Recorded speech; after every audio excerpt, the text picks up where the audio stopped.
1,00,000 வருடங்களுக்கு முன்னால் கற்கால மனிதர்கள் வாழ்ந்த குகை வந்து நமக்கு தெரியாமலே இருந்திருக்கு. பிம்பிட்கா குகையில் வந்து ராக் ஆர்ட் கிடச்சிருக்கு.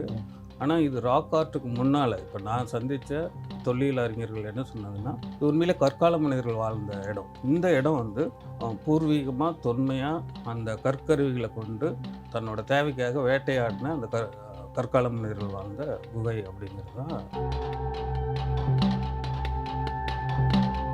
இதை வந்து ஆங்கிலேயர் காலத்தில் வந்து ராபர்ட் ப்ரூஸ் ஃபுட் அப்படிங்கிறவர் வந்து இதை முதல்ல பதிவு பண்ணியிருக்காரு. இது ஒரு மாதிரி யூனிக்கான பிளேஸாக இருக்குன்னு. பட் ஆர்கியாலஜிக்கலி அப்போ எவிடன்ஸ் அவருக்கு கிடைக்கல. அவர் வந்து வந்து நம்ம பல்லாவரம் பிரிகேடியர் கிரவுண்டில் வந்து ஒரு கல் ஆயுதத்தை கண்டுபிடிக்கிறாரு. அவர் அப்போ தோணுது இது வந்து கண்டிப்பாக வந்து இது ஒரு மேன்மேட் டூலாக தான் இருக்கும். ஆனால் அவருக்கு அப்போ இருக்கிற இதுக்கு வந்து கன்ஃபார்ம் பண்ண முடியல. ஆனால் அந்த காலத்திலே அது சிரத்தை எடுத்து லண்டனுக்கு அனுப்பி அப்போ உள்ள ஆர்கியாலஜிஸ்ட் கிட்ட கன்ஃபார்ம் பண்ணுறாரு. இட்ஸ் அ மேன்மேட் ஹேண்டெக்ஸ் அப்படின்னு சொல்லி. இவங்க ரொம்ப தொன்மையான மக்கள். அதாவது அவங்க வந்து ஒரு விலங்குகளை வேட்டையாடுறதுக்கு அவனோட சிந்தனை திறனை பயன்படுத்தி கூர்மையாக்க கற்றுக்கிறான். அதுக்கு முன்னால் கிடைச்ச கல்லை வீசியோ அல்லது ஒரு கிழங்கு தோன்றதுக்கோ அல்லது மிருகங்களை வேட்டையாடுறதுக்கோ இருக்கிற இயற்கையான கல்லை வீசும்போது அவங்களுக்கு அது பர்பஸ் ஆகலை. ஸோ மனிதன் சிந்தித்து இதை வந்து இன்னொரு ஹேமர் ஸ்டோன்னு ஒன்று எடுத்து இன்னொரு ஸ்டோனை தட்டி அதை ஒரு கூர்மையாக்குறான், ஒரு வேல் போன்ற ஒரு அமைப்பு. அப்புறம் பிற்காலத்தில் தான் அதை வந்து ஒரு குச்சியில் வந்து நரம்பை வச்சு கட்டி அதை ஈட்டி போகிற உருவாக்குறது. நெருப்பை பயன்படுத்துக்கு முன்னால் காலத்திலேருந்து இங்கே இருந்திருக்காங்க. அந்த இயற்கையாக கிடைக்கிற காய்கனிகள் பறித்து சாப்பிட்றதோ வேட்டையாடி சாப்பிட்றதோ அப்படி இருந்துட்டு அதுக்கப்புறம் எவால்வேட் ஆகி வந்தவங்க தான் வந்து நெருப்பை கண்டுபிடிச்சி அதை யூஸ் பண்ணியிருக்காங்க. அப்படின்னா அது அவ்வளோ பெரிய தொன்மையான இடம். ஒரே பாறையாக இல்லாமல் ஒரு பாறைக்குள்ளே நிறைய சின்ன சின்ன கற்கள் பொதிந்திருக்கும், இல்லை உதிர்ந்துருக்கும். ஸோ அவர்கிட்ட இதை பற்றி கேட்கும்போது அவர் இந்த சர்வீஸில் இருக்கும்போது இங்கே ஸ்டடி பண்ணியிருக்காரு. ஸோ இதனோட வயது வந்து ஏறக்குறைய 13 கோடி வருடங்களுக்கு முன்னால் பெருமழை காலத்தில் உருவான பாறைகள் இது.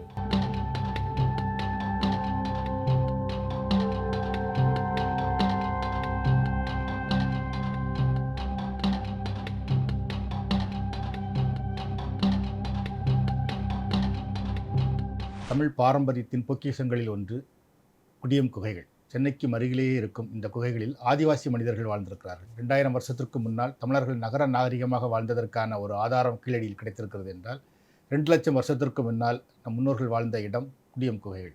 இந்த குடியம் குகைகள் பற்றி ஆவணப்படம் தயாரித்துள்ளார் திரைப்பட இயக்குனர் ரமேஷ் யந்த்ரா. அவரை தான் இன்று சந்திக்க இருக்கிறோம். வணக்கம் சார். வணக்கம் சார். முதல்ல வந்து ஒரு அறிமுகத்துக்காக அந்த குடியம் குகை பற்றி சொல்ல முடியுமா சார்? அதோட வரலாற்று முக்கியத்துவம் என்ன அப்படின்னு? குடியம் குகை வந்து சென்னை பக்கத்திலே இருக்கிற ஒரு பொக்கிஷமான ஒரு இடம். பேசிக்கலாக நான் ஓவியக் கல்லூரி மாணவன்.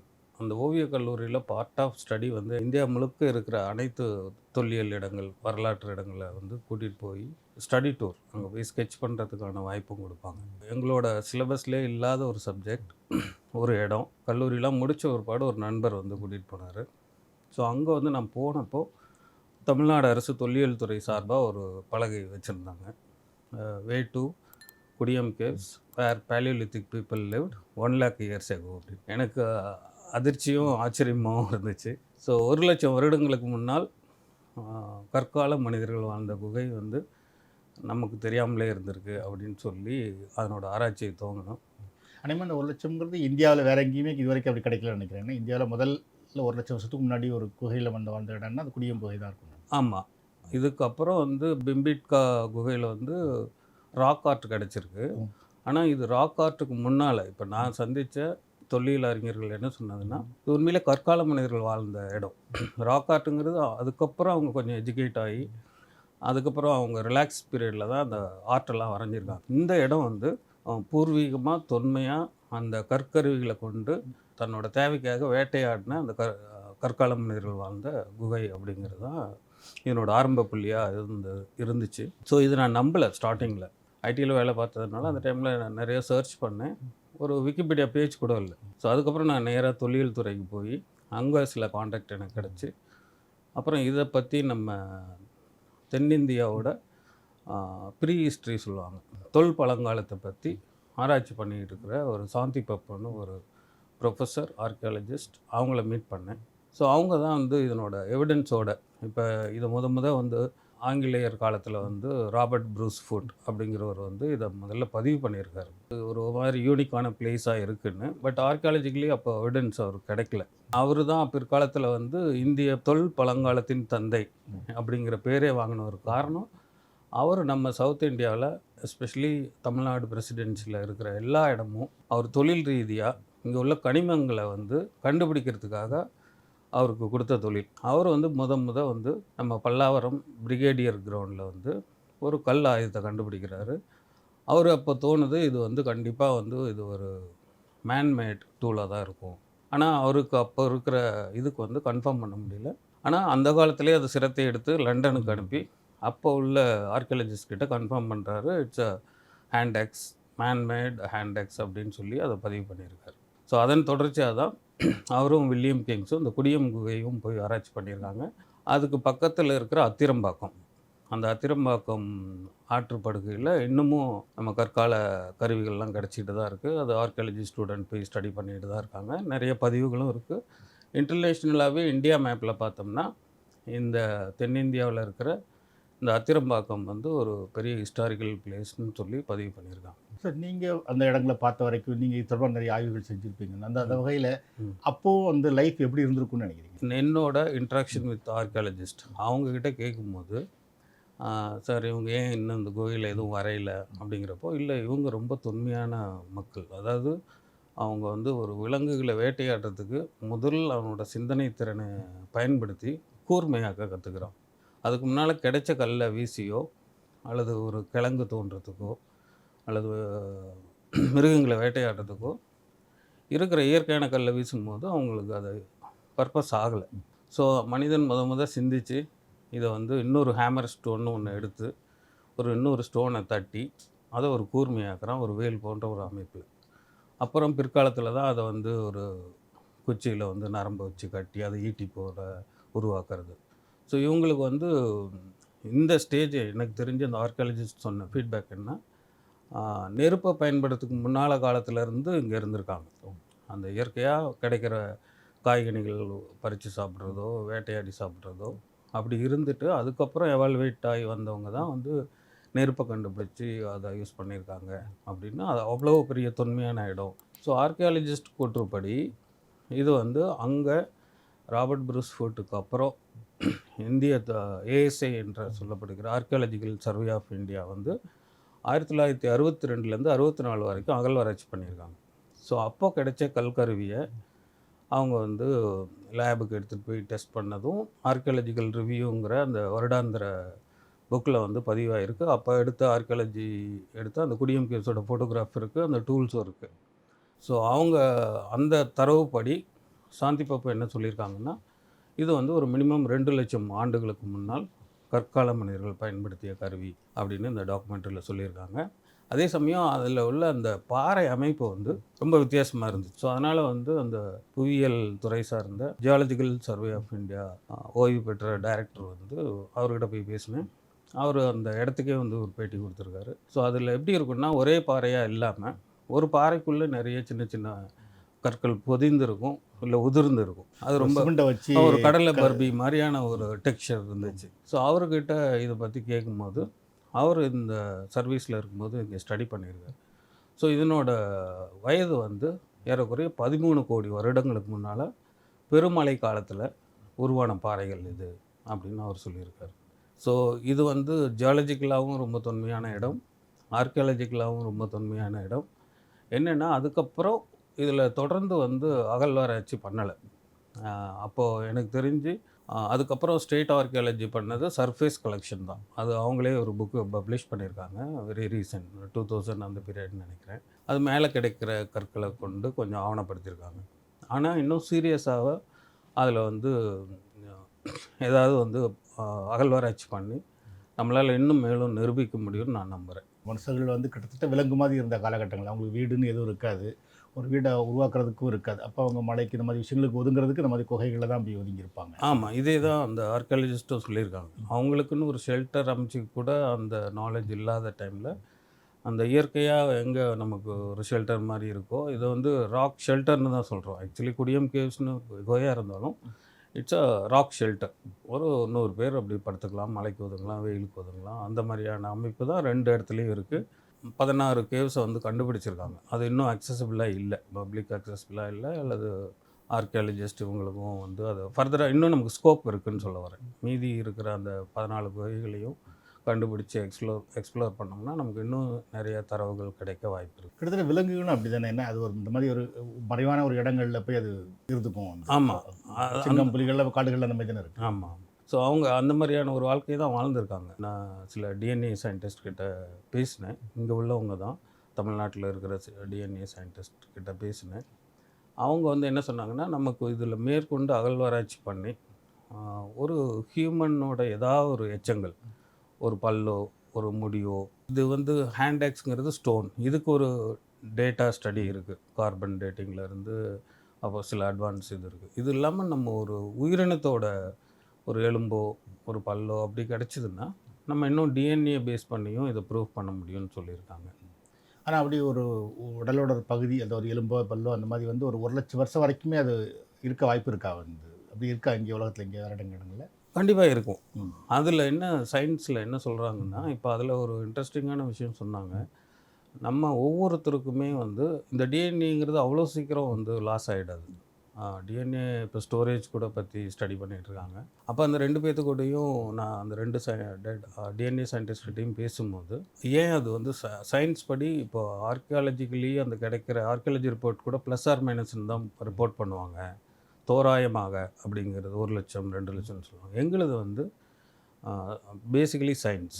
டிஎன்ஏங்கிறது வந்து சயின்டிஃபிக் மெத்தட். ஸோ 99% வந்து எங்களால் அக்யூரசி சொல்ல முடியும். ஸோ அதனால் அந்த மாதிரி ஏதாவது ரிமைனிங் இருந்துச்சுன்னா நம்ம வந்து அதிலிருந்து கண்டிப்பாக நம்மளோட அந்த தொன்மையை அல்லது எவ்வளோ வருஷம் முன்னால் வாழ்ந்தாங்க அப்படிங்கிறத கண்டிப்பாக கொண்டு வர முடியும்னு சொல்லியிருக்காங்க. அதில் அவங்க அடிஷ்னலாக சொன்னதில் நான் சில பர்சனலாக ஒரு டெஸ்ட் எடுத்தேன். அது கொஞ்சம் இன்ட்ரெஸ்டிங்காக போய் முடிஞ்சது.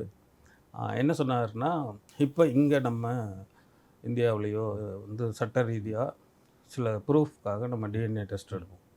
அது வரைக்கும் தான் இங்கே தொழில்நுட்பம் இருக்குது. அதாவது எனக்கு அப்பா யார், அம்மா யார், அல்லது குழந்தைங்க, இப்படி சட்ட ரீதியாக அதை வந்து ப்ரூஃப் பண்ணுறதுக்காக சில டெஸ்ட் இருக்குது. இது போக அவங்க சொன்னது இன்ட்ரெஸ்டிங் பாயிண்ட் என்னென்னா, யூஎஸில் வந்து சில லேப் இருக்குது. அதுக்கு வந்து நம்ம ஒவ்வொரு பர்சனுக்கும் எப்படி வந்து இந்த தம் பிரிண்ட், அந்த விரல் ரேகை வந்து யூனிக்காக இருக்குமோ, அப்படி ஒவ்வொரு மனிதருக்கும் டிஎன்ஏ வந்து ரொம்ப தனித்துவமாக இருக்கும். அதிலிருந்து நம்ம என்ன தெரிஞ்சுக்கலான்னா, நம்ம உலகம் தோன்றுறது, மனித குலம் எங்கே தோன்றுச்சோ அது எல்லாத்துக்கும் வந்து சவுத் ஆஃப்ரிக்கா தான் அப்படிங்கிறது டிஎன்ஏ சயின்ஸ் படி. அங்கேருந்து நம்ம முன்னோர்கள் எந்தெந்த காண்டினென்ட், எந்தெந்த இடத்து பூமிக்கெலாம் புலம்பெயர்ந்து போய் நம்ம இங்கே வந்திருக்கோம் அப்படிங்கிற வரைக்கும் எடுக்க முடியும் அப்படின்னு ஒரு விஷயம் சொன்னாங்க. அப்புறம் நீங்கள் வந்து ஒரு வில்லிங்காக உங்கள் டிஎன்ஏ டேட்டா பேஸை ஷேர் பண்ணால், உலகத்தில் வேறு யாராவது நமக்கு டிஎன்ஏ ரிலேட்டிவ்ஸ் இருந்தால் அதை நம்ம திரும்ப தொடர்பு கொள்ள முடியும் அப்படின்னு சொல்லியிருந்தாங்க. எனக்கு வந்து இதில் ஒரு 3 கட்ட டிஎன்ஏ டெஸ்ட் இருக்குது. அது நம்ம அதுக்கு ஏற்ற பேக்கேஜ் இருக்குது. நிறைய சாம்பிளோட ப்ரூவ் பண்ணுறது. ஸோ ஒரு வருஷம் எனக்கு யாரும் இது கிடைக்கல. பட் என்னோடய ரூட் கிடச்சிது. அது எல்லாத்துக்குமேயான ஒரு பொதுமையான ரூட் தான். சவுத் ஆஃப்ரிக்காலேருந்து நம்ம அப்படியே ஏஷியா வந்து நம்ம இதுக்குள்ளே வர்றது, இந்தியாவுக்குள்ளே ஒரு ரூட் ஒன்று, ஒரு ஜென்ரிக் மேப் ஒன்று கிடச்சி. உங்களோட ரூட் அதை கொஞ்சம் சொல்ல முடியுமா? அப்போ நான் இதை பற்றி ரிசர்ச் பண்ணிகிட்டு இருக்கும்போது நேஷ்னல் ஜியோகிராஃபி ஒரு ப்ராஜெக்ட் பண்ணிகிட்டு இருந்தாங்க, ஜீனோகிராஃபின்னு. அவங்களது க்ளோஸ் பண்ணிட்டாங்க ஒரு கட்டத்துக்கு மேலே. அதுக்கப்புறம் 3 லேப் வந்து ஒரு ப்ரைமாக இருக்குது யூஎஸில். அதில் 2 லேப் வந்து இந்தியாவுக்கு சர்வீஸ் பண்ணல. ஸோ ஃபேமிலி ட்ரீ டிஎன்ஏன்னு ஒரு வெப்சைட் இருக்குது, ஒரு லேப் இருக்குது யூஎஸில். அந்த இடத்துக்கு நம்ம அப்ளை பண்ணோன்னா அவங்க 2 ஸ்வாப் அனுப்புவாங்க. நம்ம கொரோனா டெஸ்ட்டுக்கெலாம் எடுத்த மாதிரி அவங்க அந்த 2 ஸ்வாப்பை நம்ம அந்த கிட்டை ஆர்டர் பண்ணோம்னா அந்த கிட்டை யூஎஸ்லேருந்து வரும். அதை நம்ம வாங்கி நம்ம சலைவாவை வந்து 2 பக்கமும் வாயில் சலைவாவை தான் வந்து ஹையஸ்ட் டென்சிட்டி டிஎன்ஏ இருக்கிற பகுதின்னு அவங்க இன்ஸ்ட்ரக்ஷனில் இருந்துச்சு. அந்த சலைவாவை டிப் பண்ணி அந்த 2 கண்டெய்னர்லேயும் போட்டுட்டு திரும்ப நம்ம அதை போஸ்டரில் யூஎஸ்க்கு அனுப்பிச்சோம்னா ஒரு 2 மாதத்தில் நமக்கு ஃபுல் ரிசல்ட் வந்துடும். நம்ம டிஎன்ஏ எந்த நேமில் இருக்குது, அதாவது அதுக்கான ஒரு நேம் இருக்கும் இல்லைங்களா, அந்த குறியீடோட அப்புறம் நம்ம எங்கேருந்து வந்தோம் அப்படிங்கிறது. இது வந்து முதல் கட்டமாக நமக்கு கிடைக்கும். 2வது கட்டமாக வந்து நம்ம டிஎன்ஏ ரிலேட்டிவ் வந்து யாராவது இருந்தாங்கன்னா அதை நம்ம அப்ரூவ் பண்ணணும். நம்ம வந்து அப்படி மேட்ரிமோனி மேட்ச் மேக்கிங் மாதிரி நம்ம வில்லிங்காக அதை ஷேர் பண்ணோம்னா ஒரு கட்டத்தில் நம்மளோட டிஎன்ஏ சம்மந்தப்பட்டவங்களும் இந்த மாதிரி எங்கேயாவது உலகத்தில் தேடிட்டு இருந்தாங்கன்னா நம்ம 2 பேர்த்துக்கும் மேட்ச் ஆகி நமக்கு ஒரு நோட்டிஃபிகேஷன் வரும். அதுக்கப்புறம் நம்ம 1-on-1 காண்டாக்ட் பண்ணிக்கலாம். அந்த நிகழ்வும் எனக்கு நடந்துருச்சு. நான் எதிர்பார்க்கல. யூகேல இருந்து ஜாஸ்மின் ரோஸ் அப்படின்னு ஒரு லேடி வந்து எனக்கு மேட்சாக இருக்கிறதா ஒரு தகவல் வந்து இது ஒரு எனக்கும் சர்ப்ரைஸ் தான் எல்லாத்துக்கும். எப்படி நான் இந்தியாவில் தமிழ்நாட்டில் இருக்கேன், அவங்க வந்து யூகேயில் இருக்காங்க. ஸோ நாங்கள் ஒருத்தருக்கு ஒருத்தர் ஷேர் பண்ணுறப்போ அவங்க அம்மாவோட அம்மா ஸ்ரீலங்காவிலேருந்து புலம்பெயர்ந்திருக்காங்க பல வருஷம் முன்னால். ஸோ அந்த ஃபேமிலி ஸ்ரீலங்காவிலேருந்து சிங்கப்பூர் போய் சிங்கப்பூர்லேருந்து யூகே போயிருக்காங்க. அப்போ எனக்கும் இந்த டிஎன்ஏக்கும் அந்த ஸ்ரீலங்கா தமிழ் உமன் அப்படின்னு ஒன்று ஸ்டார்ட் ஆகுது. அவங்களோட ஆரிஜின் அந்த ஒரு பழைய பிளாக் அண்ட் ஒயிட் ஃபோட்டோ ஒன்று வச்சுருக்காங்க. அது ஏறக்குறைய எத்தனை ஜென்ரேஷனுக்கு முன்னாடி ஒரே குடும்பம் இருந்திருக்க வாய்ப்பு இருக்குது அப்படி அதுலேயும் இருக்குது. அந்த டிஎன்ஏ ரிசல்ட்டில் எனக்கு வந்து 5th ரிமோட் கசின் அப்படின்னு தான் ரிப்போர்ட் இருக்குது. ஸோ ஒரு 5 தலைமுறைக்கு முன்னால் இது தொடங்கியிருக்கலான்னு இது சம்மந்தமாக பிபிசி தமிழில் ஒரு ஒரு ஒரு டீட்டெயில்டான ஒரு ரிப்போர்ட் வந்திருக்கு. அவங்கக்கிட்ட நான் வந்து 2ம் ஷேர் பண்ணேன். அதாவது என்னோடய story, Jasmine Rose from UK அவங்கக்கிட்டேயே நீங்கள் பேட்டி எடுத்துக்கோங்க. ஹைதராபாத்தில் சென்ட்ரல் கவர்மெண்ட்டோட சிசிஎம்பி அப்படின்ற ஒரு அமைப்பு இருக்குது. இந்த செல்லுலார் டிஎன்ஏ இதை பற்றி ஆராய்ச்சி பண்ணுற ஒரு நிறுவனம் இருக்குது. அதில் ஒருத்தர் எனக்கு தெரிஞ்சவர் தான் துறை தலைவராக இருக்கார். ஸோ அவரோட காண்டாக்டையும் கொடுத்து அந்த பிபிசி நிருபர் ஜேர்னலிஸ்ட் வந்து 3 பேர்த்துக்கிட்டையும் இன்ட்ராக்ட் பண்ணி ஒரு டீட்டெயில்டு இது கொடுத்துருக்காரு. ஸோ அந்த பேட்டியில் பார்த்திங்கன்னா இது 5 தலைமுறைக்கு முன்னால் நடந்திருக்கும் அப்படின்றது. என்னோடய டிஎன்ஏ டெஸ்ட் இது ரிசல்ட்லேயும் எனக்கு அவங்க வந்து 5th ரிமோட் கசின் தான் இருக்குது. ஸோ இதுலேருந்து என்ன தெரிய வருதுன்னா நம்ம இந்த டிஎன்ஏ டெஸ்ட் மூலிமா நம்ம எங்கே இருந்தாலும் திரும்ப ரீகனெக்ட் ஆகிக்க முடியும். ஸோ அதுக்கு முன்னாடி எங்கே வரைக்கும் போகுது சார் உங்கள் ரூட்டு? இல்லை, அந்த ஜென்ரல் மேப் வந்து ஆஸ் யூஷுவல் எல்லாத்துக்கும் இருக்கிற மாதிரி சவுத் ஆஃப்ரிக்காலேருந்து ஸ்டார்ட் ஆகுது. எனக்கு எத்தனை சதவீதம் வந்து இந்தியன் டிஎன்ஏ இருக்குது, நான் எங்கேருந்து வந்தேன், அந்த ரிசல்ட்லாம் எத்தனை ஜென்ரேஷனுக்கு முன்னாடி அப்படிங்கிற தகவல் இருக்கா? அந்த ஜென்ரேஷன் மாதிரி இல்லை. பட் அதில் இன்னும் டீட்டெயில்டாக போனோம்னா அந்த காலத்து அந்த கிங்டம் இருக்கும், அதில் யார் என் டிஎன்ஏ இருக்குது அப்படிலாம் இருக்குது. அது ரொம்ப டீட்டெயிலாக போனால் அது நம்ப முடியாத அளவுக்கே இருக்குது. 1700 or 1800 யார் அங்கே ஒரு கிங்டமாக இருந்தாங்களோ அவங்களுக்கு என் டிஎன்ஏ எவ்வளோ ஷேர் ஆகிருக்குங்கிறது வரைக்கும் இருக்குது. அது ரொம்ப இன்டெப்த்தாக போகுது அது. ஸோ அதனால் வந்து இது வந்து ஒரு சயின்ஸ் தான் நான் நம்புகிறேன். அந்த சயின்ஸு இந்த நம்ம டிஎன்ஏ எங்கெல்லாம் வந்து ஸ்ப்ரெட் ஆகிருக்கு அல்லது நம்ம எங்கேருந்து வந்திருக்கோங்கிறத அவங்களால கொடுக்க முடியுது. திரும்ப நம்ம குடியம் குகைக்கு வந்துட்டோம் அப்படின்னா, ஓகே, இப்போ நாம் வந்து ஹோமோசேப்பியன்ஸ்னு சொல்கிறாங்க. ஸோ இப்போ 1 லட்சம் வருஷத்துக்கு முன்னாடி இல்லை 2 லட்சம் வருஷத்துக்கு முன்னாடி அங்கே இருந்தவங்க எந்த ஆட்கள்? இப்போ ஹோமோசேப்பியன்ஸ் தானே இல்லை அவங்க வேறு யாருமா? கேட்டகரி வைஸ் நான் அந்த ரிசர்ச்சுக்கு போகலை. பட் நமக்கு கிடைச்ச இந்த தரவுகள் படி இதுவே டைம் டியூரேஷனே வந்து ஒரு 2 லட்சம் வருஷம் முன்னால் அப்படின்னு சொல்கிறாங்க. ஸோ அதுவே நம்ம இங்கே பூர்வீகமாக நம்ம இருந்திருக்கோம் அல்லது தொன்மையான ஒரு இடம் நம்ம தமிழ்நாட்டில் இருக்குது அப்படிங்கிறதே நமக்கு ஒரு ஆச்சரியமான விஷயந்தான் சார். பொதுவாக நம்மளை இப்போ நம்ம தமிழர்கள் பற்றி சொல்கிறது என்னென்னா, வரலாற்று பொக்கிஷங்களை நம்ம குடும்பம் முறையாக பராமரிக்கிறது இல்லை ஆவணப்படுத்துறது இல்லை அப்படிங்கிறது சொல்லுவாங்க. இப்போ குடியம் குகை ஒரு முக்கியமான இது வந்து நம்ம இன்றைக்கி கீழடிலாம் பேசிகிட்டு இருக்கோம். நீங்கள் இது 2500 வருஷம் தான், அது வந்து 1 லட்சம் வருஷத்துக்கு முன்னாடின்னு சொல்கிறீங்க. மினிமம் 1 லட்சம் வருஷம். ஆமாம், அது முறையாக பாதுகாக்கப்படுதா? வந்து அதுக்கு அதை ஆவணப்படுத்துகிற விஷயங்கள்லாம் சரியாக நடக்குதா? இது வந்து ஸ்டேட் கவர்மெண்ட் கண்ட்ரோலில் தான் இருக்குது. அதுவும் ரிசர்வ் ஃபாரஸ்ட் கீழே தான் இருக்குது. நான் அந்த காலகட்டத்தில் போயிட்டு வர வரைக்கும் இப்போ வந்து அது ஒரு ரிசர்வ் ஃபாரஸ்ட்டுக்குள்ளே அந்த ஃபாரஸ்ட் கண்ட்ரோலில் அவங்க பாதுகாத்துக்கிட்டு இருந்தாங்க. இப்போ வந்து அதே டிபார்ட்மெண்ட்டில் கொஞ்சம் டூரிசமும் இணைஞ்சு அதுக்கான என்ட்ரன்ஸ்லாம் போட்டு மக்களை பாதுகாப்பாக கூட்டிகிட்டு போகிறதுக்கு அந்த ஜீப்லாம் கொடுத்து அதை பண்ணிகிட்ருக்காங்க. ஆனால் இது மட்டும் போதாதுன்னு நினைக்கிறேன். இது வந்து அதை ஒரு டூரிஸ்ட் சைட்டாக ஆக்கிறதுக்கான முயற்சி எடுத்திருக்காங்க. இது போக எப்படி வந்து அப்போது ஏஎஸ்ஐ பண்ணாங்களோ 1990 1962லேருந்து 64 வரைக்கும் ஒரு அகழ்வாராய்ச்சி பண்ணாங்க. அந்த மாதிரி இதில் மேற்கொண்டு நம்ம ஸ்டேட் ஆர்கியாலஜி டிபார்ட்மெண்ட் போய் ஃபர்தராக வந்து ரிசர்ச் பண்ணாங்க. அகழ்வாராய்ச்சி பண்ணியும் அல்லது அந்த ரிமைனிங் ஒரு 14 கேவ் இருக்குது, அதெல்லாம் கண்டுபிடிச்சு அதை ப்ராப்பராக வந்து அகழ்வாராய்ச்சி பண்ணி இன்னும் நம்மளால் ப்ரூவ் பண்ண முடியும்னு தோணுது. இப்போ கவர்மெண்ட் வந்து இது ஒரு டூரிஸ்ட் சைட்டாக வந்து இப்போதைக்கு ட்ரெக்கிங் சைட்டாக ப்ரமோட் பண்ணியிருக்காங்க. ஆனால் இதனோட பூர்வீகத்தையும் இதனோட இதையும் மேற்கொண்டு அதுக்கும் முக்கியத்துவம் கொடுக்கணும்னு நான் நினைக்கிறேன். தமிழ்நாட்டில் வேறு எங்கெங்கெல்லாம் அந்த மாதிரி குகைகளில் மனுஷர் வாழ்ந்ததுக்கான இது கிடைச்சிருக்கு சார்? அந்த மாதிரியான ஒரு பொதுவான தகவல் இல்லை. பட் இந்த ராக் ஆர்ட் வந்து நிறைய இடத்துல இருக்குது. இப்போ அது மட்டும் எஸ்டாப்ளிஷ் ஆகிருக்கு.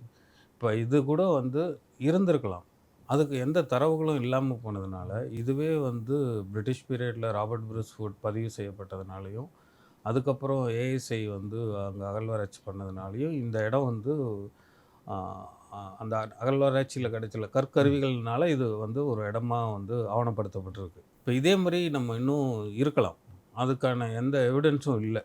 நம்ம ஒரு ராக் ஷெல்டரை நிறைய இடத்துல யூஸ் பண்ணியிருப்பாங்க. இப்போ ராக் ஆர்ட் கிடைக்கிற மட்டும்தான் நமக்கு விசிபிளாக கண்ணுக்கு தெரியறதுனால நம்ம அது ஒரு ஹிஸ்டாரிக்கல் சைட்டாக பார்க்குறோம். இப்போ கூட ஏலகிரியில் ஒரு சைட்டை கண்டுபிடிச்சிருக்காங்க. ஒரு 9000 இயர்ஸ் முன்னால் வந்து வரைந்த பாறை ஓவியங்கள் அங்கே இருக்குது. ஸோ அந்த மாதிரி எப்போவாவது நம்ம வந்து ஒரு புதையல் மாதிரி தான் நம்ம தமிழ்நாடு. எப்போ யார் கண்ணில் படுதோ அப்போ தான் அது வெளியில் வருது. ஸோ அது ப்ராப்பராக அந்தந்த துறை சார்ந்த அறிஞர்கள் அவங்க வந்து இன்னும் கொஞ்சம் எக்ஸ்ப்ளோர் பண்ணாங்கன்னா லோக்கல் சப்போர்ட்டோட, இப்போ இந்த ஆடு மாடு மேய்க்கிறவங்களுக்கு சில இன்ஃபர்மேஷன் கிடைக்கும். அதெல்லாம் வந்து கனெக்ட் ஆகலை, அவங்க அதோடு போயிடுது. ஒரு சில எப்போவாது தான் கனெக்ட் ஆகுது. அப்படி அதுக்கு ஒரு சிஸ்டம் ஒன்று பண்ணாங்கன்னா இப்போ நமக்கு தொலைத்தொடர்பு ரொம்ப ஈஸியாகிடுச்சு. அது ஈஸியாக அந்த இடத்தெல்லாம் ஐடென்டிஃபை பண்ணி நம்மளால் வந்து மேற்கொண்டு அதை ஆராய்ச்சி பண்ணி அதை ஆவணப்படுத்த முடியும்னு நம்புகிறேன். அந்த பகுதியில் இப்போ அவங்களோட அந்த ஆதிவாசி மக்களோட தொடர்ச்சி இல்லை பழங்குடி மக்கள் அங்கே இருக்காங்களா? அவங்க லோக்கலில் இருக்கிற ஆட்களை நீங்கள் பார்த்துருப்பீங்க. ஸோ அவங்களோட வாழ்க்கை முறைகள் எப்படி இருக்குது? இல்லை அவங்கெல்லாம் இப்போ ரொம்ப நார்மல் நாகரிக வாழ்க்கைக்கு வந்துட்டாங்க. ஆனால் ஒரு விஷயம் நான் இந்த ஆவணப்படத்தில் பதிவு பண்ணியிருக்கேன். அதாவது வந்து சர்க்குலர் ஹவுஸ், வட்ட வடிவமான இதில் வந்து இது ரொம்ப பழங்குடியினருக்கான ஒரு தொன்மையான ஒரு அடையாளம். நான் இப்போ 2012லேருந்து 15 வரைக்கும் போய் ஷூட் பண்ணுறப்பவும் அந்த ஆவணப்படத்துக்காக இன்னமும் அந்த மாதிரி வீடுகளில் வாழ்ந்துட்டுருக்காங்க. அந்த மண் சுவரால் கட்டப்பட்ட அந்த வட்ட வடிவ வீடு கூரையில் அதை ஒரு சில இடத்துல அதை கோயிலாகவும் பராமரிச்சிட்ருக்காங்க. ஸோ அந்த தொன்மையின் நீட்சி வந்து அப்படி இருக்குது. நான் இது வந்து ஆந்திரா பழங்குடியினர் அந்த இதுலேயும் பார்த்துருக்கேன், ஆப்பிரிக்கா சைட்லேயும் இருக்குது. ஸோ அவங்களுக்கு வந்து அது ஏதோ ஒரு சில காரணத்துக்காக அல்லது அந்த ஆர்கிடெக்சரல் ஷேப் ஏன் அது சர்க்குலராக பண்ணாங்கன்னு தெரில, அது வந்து இன்னும் அந்த இடத்துல இருக்குது. அது நான் வேறு எந்த அதிகமான கிராமங்களில் பார்க்காத ஒரு விஷயம்.